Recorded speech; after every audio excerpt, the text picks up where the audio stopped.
दोस्तों ये मैंने निफ्टी का वीकली चार्ट लगा रखा है और आप देखेंगे जिस हिसाब से मार्केट क्रैश हुआ था उसके बाद जो रिकवरी आई है वो काफ़ी शानदार है।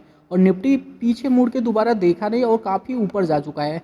पहले जो रिकवरी हो रही थी यानी पहले जिस हिसाब से ग्रोथ हो रहा था निफ्टी में बहुत स्लोली हो रहा था, लेकिन जब वो क्रैश आया उसके बाद जो रिकवरी हुई है वो आप देखेंगे यानी पुराने लेवल को भी तोड़कर काफ़ी निफ्टी ऊपर आ चुका है। तो ऐसे ही आपको अच्छे स्टॉक के साथ देखने को मिलता है। अगर आप कोई अच्छा स्टॉक पकड़ते हैं तो उसके साथ भी अगर उसमें क्रैश आता है तो आपको बाइंग करनी चाहिए, न कि सेलिंग करनी चाहिए, क्योंकि क्रैश आने के बाद जब वो शेयर रिकवर करता है तो वो बहुत ही तेज़ी से रिकवर करता है, वो बहुत ही ऊपर तक जाता है। तो चलिए दोस्तों आज भी हम देखेंगे कि फंडामेंटली एनालाइज के टाइम हमें क्या क्या पॉइंट्स चेक करने चाहिए, क्योंकि दोस्तों सिर्फ मार्केट कैप, डेप्ट और उनका शेयर होल्डिंग पैटर्न देखकर हम फंडामेंटल का पता नहीं लगा सकते। तो चलिए आज चेक करते हैं कि क्या क्या हमें इंपॉर्टेंट पॉइंट्स होते हैं चेक करने के लिए। तो देख लेते हैं। तो नमस्कार दोस्तों, आपका स्वागत है आपके अपनी चैनल स्टॉक एजुकेशन में। दोस्तों इस चैनल में मैं आपके लिए स्टॉक मार्केट से डेली अपडेट्स लाता रहता हूँ, so please subscribe this channel. तो दोस्तों देख लेते हैं पहला पॉइंट। अगर आप देखेंगे इनके एक साल के लो की तो आप देख पाएंगे 12 रुपये 45 पैसे। ये हम एक काफ़ी इंपॉर्टेंट स्टॉक को एनालाइज भी साथ के साथ करेंगे। अगर 52 वीक हाई की बात करें, क्योंकि एक साल की बात हो रही तो 52 वीक ही होते हैं, 57 रुपये 55 पैसे। अगर रिटर्न की बात करते हैं तो लगभग 100% तक का रिटर्न देखने को मिला है एक साल में। काफ़ी अच्छी शेयर है। तो देख लेते हैं। अगर इनका रेवेन्यू की बात करें तो आप देखेंगे रेवेन्यू काफ़ी तेज़ी से ग्रो अप हो रहा है, लेकिन वहीं अगर प्रॉफिट की बात करें तो प्रॉफिट धीरे धीरे कम होता जा रहा है। ये थोड़ी सी चिंता वाली बात हो सकती है इस शेयर के लिए। तो चलिए और पॉइंट्स देख लेते हैं। तो ये मैंने इनका क्वार्टरली चार्ट रिजल्ट लगा रखा है। आप देखेंगे जून 20 से सितंबर 20 का हम कंपेयर करके देख लेते हैं। तो नेट सेल्स की बात किया जाए तो 87.61% की ग्रोथ देखने को मिली, यानी काफ़ी तेज़ी से ग्रो अप हो रहा है इनका सेल्स। अगर ऑपरेटिंग प्रॉफिट की बात कर लेते हैं तो वहीं आप पाएंगे 247.09% का ग्रोथ। अगर नेट प्रॉफिट की बात कर लेते हैं तो 24.85% का ग्रोथ काफ़ी अच्छा है। अगर बात करते हैं हम ऑपरेटिंग प्रॉफिट मार्जिन की तो आप पाएंगे 3.75% का ग्रोथ, यानी कि अगर जो क्वार्टरली रिजल्ट है वो काफ़ी अच्छा है। तो चलिए इनका फंडामेंटल्स भी चेक कर लेते हैं, क्योंकि फंडामेंटल तो चेक करना बनता ही है। मार्केट कैप की बात करें तो 718.76 करोड़ का इनका मार्केट कैप है। ठीक है। अगर फेस वैल्यू की बात करें तो 2 रुपये का फेस वैल्यू है। पीबी की बात करते हैं तो 4.49% का पीबी है। जबकि पीई की बात करते हैं तो 48.98 का है।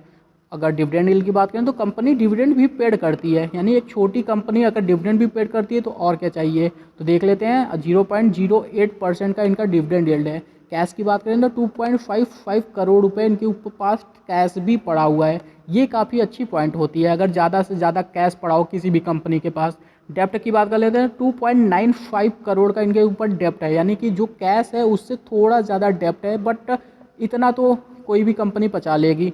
तो चलिए नेट सेल्स की बात करते हैं। 14.40% ये एनुअल सेल्स है, तो ये काफ़ी अच्छी बात है। अगर वहीं प्रॉफिट ग्रोथ की बात करें तो आप देखेंगे 8.36% का प्रॉफिट ग्रोथ, काफ़ी अच्छी बात है। और की बात कर लेते हैं, रिटर्न ऑन इक्विटी की 7.54% का, तो अच्छी बात है। यानी फंडामेंटली काफ़ी अच्छा लग रहा है, काफ़ी अट्रैक्टिव लग रहा है। तो चलिए और डिटेल देख लेते हैं।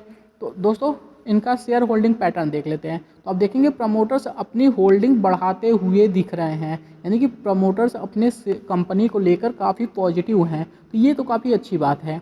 तो चलिए और डिटेल देख लेते हैं। एफआईआईज़ की देखें तो वो बिल्कुल भी जीरो हैं। अगर म्यूचुअल फंड की बात करें तो ये एक इंपॉर्टेंट पॉइंट है, इसे मैं आगे डिस्कस करता हूँ। इंश्योरेंस कंपनी नहीं इंक्लूडिंग है। अदर डीआईआईज़ की बात करें तो वो भी अपना स्टेक ख़त्म कर दिए, यानी कि जो भी इन्वेस्टेड है वो बेचकर बाहर निकल चुके हैं।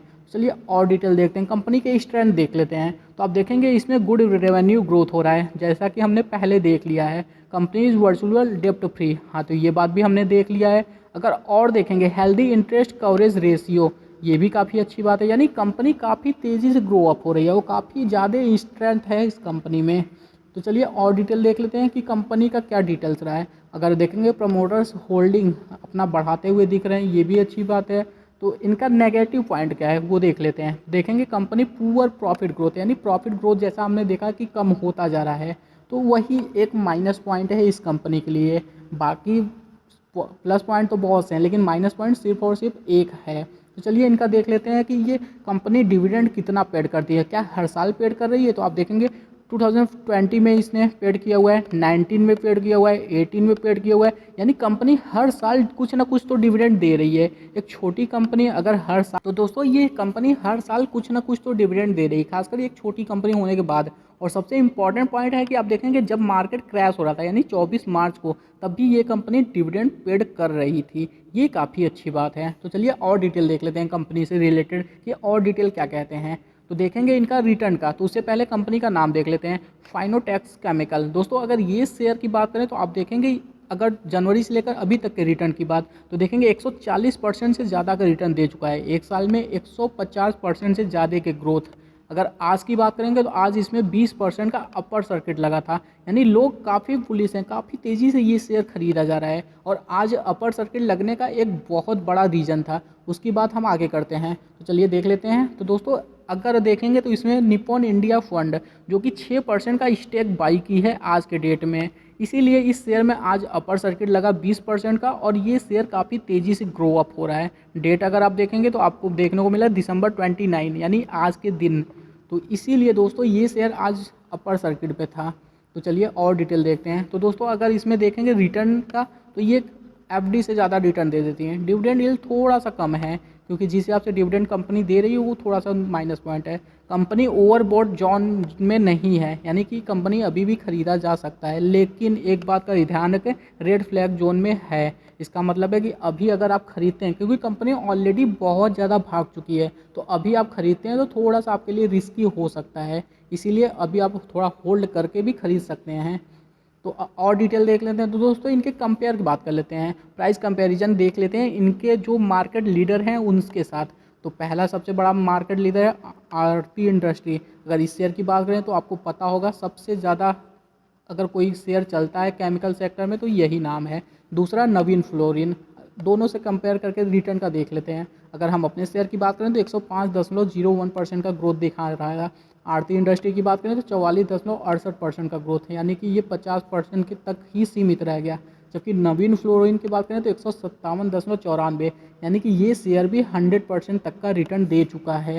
यानी अपने कंपटीटर को काफ़ी तेज़ी से ये कंपटीट कर रहा है। तो चलिए इनका चार्ट डिटेल देख लेते हैं। चार्ट पर डिटेल देखेंगे तो काफ़ी अच्छा है।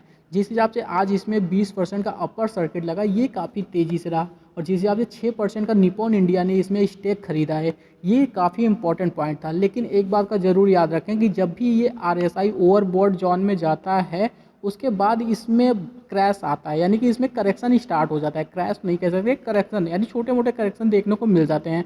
आप देखेंगे ये शेयर फिर से ओवरबॉट में जाता है तो फिर से थोड़ा सा करेक्शन आता है। तो अभी भी ये शेयर अपने ओवरबॉट में इंक्लूड हो चुका है 74 में। तो हो सकता है इसमें फिर से करेक्शन देखने को मिले, और जैसे ही करेक्शन आता है तो इस शेयर को बाइंग किया जा सकता है। लेवल क्या होगा तो 60 के आसपास मिलता है या फिर 55 56 के आसपास मिलता है, तो इस शेयर को ख़रीदा जा सकता है लॉन्ग टर्म पर्पज़ से, क्योंकि दोस्तों लॉन्ग टर्म में सबसे अच्छा इनका है।